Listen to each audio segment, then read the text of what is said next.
If we confine our thinking to the physical world and leave aside any consideration of the divine, a useful mental strategy that undergirds efforts to master the self is to look at life in this way.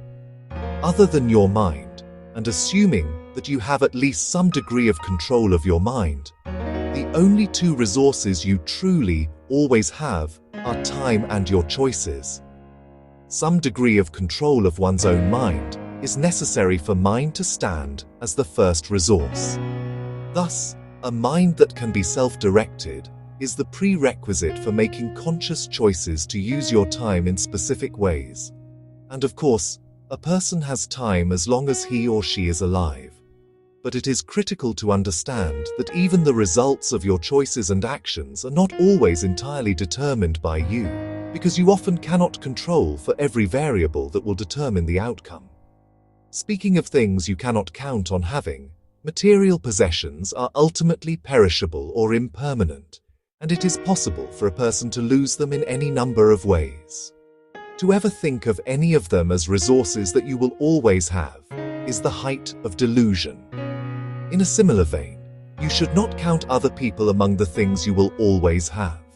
No other person can be present every single second of your life, and other people may exit your life at any time by dint of their own choices. And even those who might choose to remain with you no matter what cannot choose to defy their own mortality.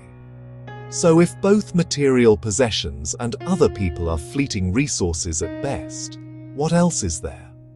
After all, even your control of your own body can be taken away if you are restrained or physically incapacitated.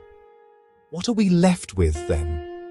We are left with the realization that mind, as long as you can consciously direct it to some degree, along with time and your choices, are the only constant, ever-present resources you have.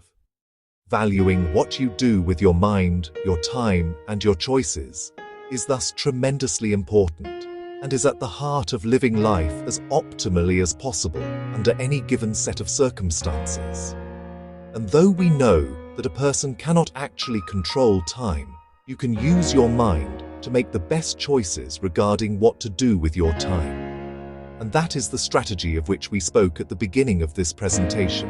I'll say it one more time, just to sum it up neatly. If you truly have only your mind, your time, and your choices, use your mind to make really good choices about how you use your time. And some days, the wisest choice you can make is to use your mind and your time to simply sit and think.